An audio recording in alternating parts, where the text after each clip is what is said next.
H.P. Lovecraft, The Tree. On a verdant slope of Mount Menelus in Arcadia, there stands an olive grove about the ruins of a villa. Close by is a tomb, once beautiful with the sublimest sculptures, but now fallen into as grave decay as the house.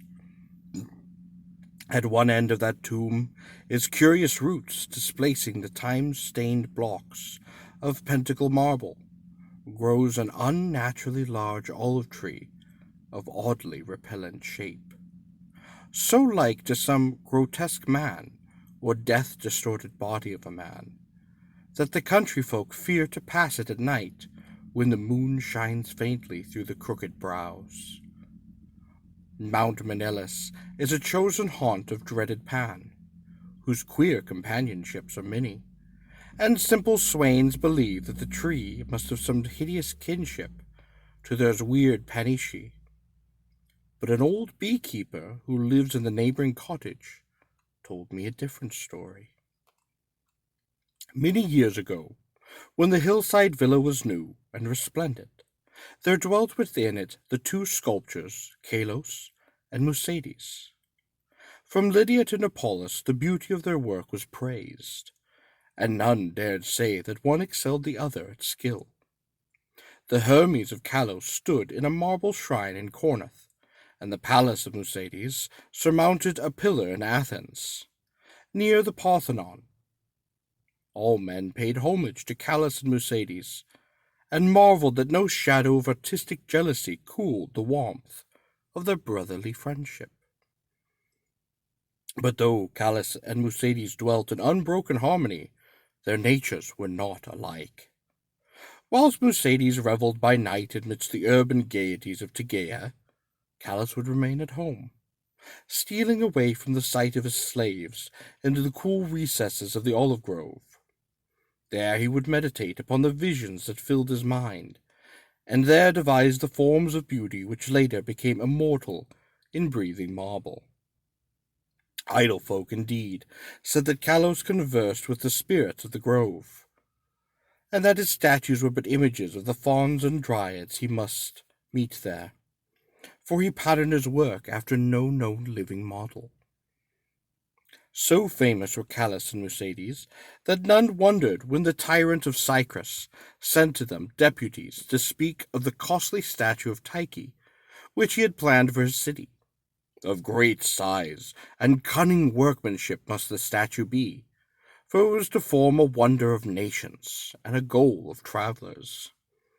Exalted beyond thought would be he whose work should gain the acceptance, and for this honor Callas and Musades were invited to compete.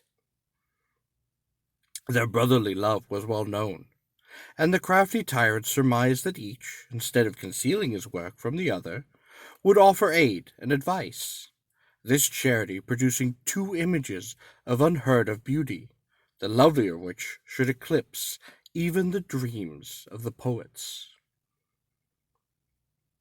With joy the sculptors hailed the tyrant's offer, so that in the days that followed their slaves heard the ceaseless blows of chisels. Not from each other did Callas and Musades conceal their work, but the sight was for them alone. Saving theirs, no eyes beheld the two divine figures released by skilful blows from the rough blocks that had imprisoned them since the world began. At night, as of yore, Musades sought the banquet halls of Tegea, while Kalos wandered alone in the olive groves. But as time passed, men observed a want of gaiety in the once sparkling Musades. It was strange, they said, amongst themselves, that depression should thus seize one with so great a chance to win art's loftiest reward. Many months passed, yet in the sour face of Musades came nothing of the sharp expectancy which the situation would arouse. Then one day Musades spoke of the illness of Kalos, after which none marveled again at his sadness, since the sculptor's attachment was known to be deep and sacred. Subsequently, many went to visit Kalos, and indeed noticed the pallor of his face. but there was about him some happy serenity, which made his glance more magical than the glance of Mercedes, who was clearly distracted with anxiety, and who pushed aside all the slaves in his eagerness to feed and wait upon his friend with his own hands. Hidden behind heavy curtains stood the two unfinished figures of Kaichi, little touched of late by the sick man and his faithful attendant. As Callus grew inexplicably weaker and weaker, despite the ministrations of puzzled physicians and of his assiduous friend, he desired to be carried often into the grove which he so loved. There he would ask to be left alone, as if wishing to speak with the unseen things there. Mercedes ever granted his requests, though his eyes filled with visible tears at the thought that Callus should care more for the fauns and the dryads than for him. At last the end drew near, and Callus discoursed of things beyond this life. Mercedes, weeping, promised him a sepulchre more lovely than the tomb of Mausoleus, but Callus made him speak no more of marble glories. Only one wish now haunted the mind of the dying man, that twigs from certain olive trees in the grove be buried by his resting place, close to his head. And one night, sitting alone in the darkness of the olive grove, Callus died. Beautiful beyond words was the marble sepulchre which stricken Mercedes carved for his beloved friend. None but Callus himself could have fashioned such bas reliefs, wherein were displayed all the splendors of Elysium. Nor did Mercedes fail to bury close to Callus's head the olive twigs from the grove. As the first violence of Mercedes' grief gave place to resignation, he labored with diligence again upon his figure of Taichi. All honor was now his, since the tyrant of Cyprus would have the work of none save him or Callus. His task proved a vent for his emotion, and he toiled more steadily each day, shunning the gaieties he once relished. Meanwhile his evenings were spent beside the tomb of his friend, where a young olive tree had sprung up near the sleeper's head. So swift was the growth of this tree, and so strange was its form, that all who beheld it exclaimed in surprise, and Mercedes seemed at once fascinated and repelled.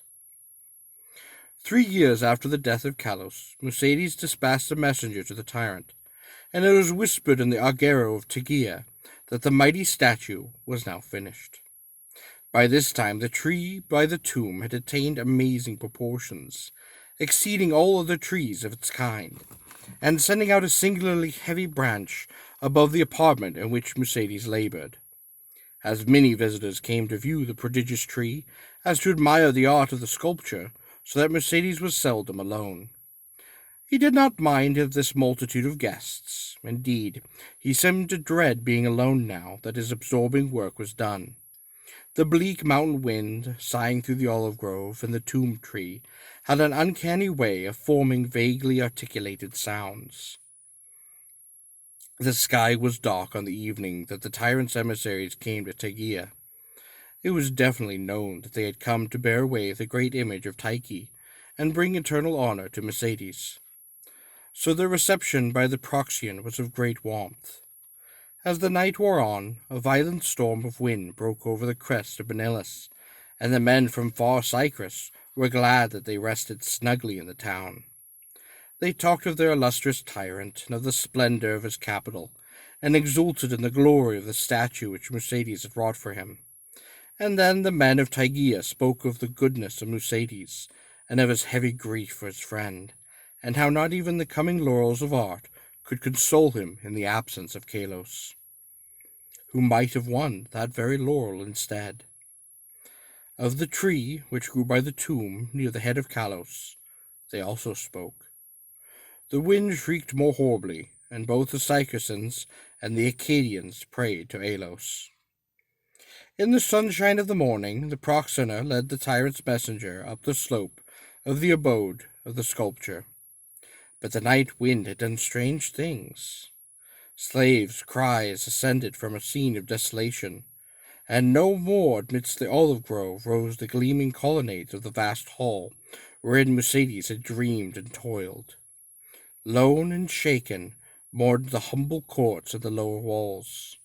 For upon the sumptuous greater pedestal had fallen squarely the heavy overhanging brow of the strange new tree, reducing the stately poem in marble with odd completeness to a mound of unsightly ruins. Strangers and Tegeans stood aghast, looking from the wreckage to the great sinister tree, whose aspect was so weirdly human, and whose roots reached so queerly into the sculptured sepulchre of Kalos, and their fear and dismay increased when they searched the fallen apartment for the gentle Mercedes. And of the marvelously fashioned image of Tyche, no trace could be discovered. Amidst such stupendous ruin, only chaos dwelt, and the representatives of two cities left disappointed. Sycrusians that they had no statue to bear home, Tygeans that they had no artist to crown. However, the Sycrusians obtained after a while a very splendid statue in Athens, and the Tygeans consoled themselves by erecting in the agora a marble temple commemorating the gifts, virtues, and brotherly piety of Mercedes. But the olive grove still stands, as does the tree growing out of the tomb of Kalos, and the old beekeeper told me that sometimes the boughs whisper to one another in the night wind, saying over and over again, "I know, I know."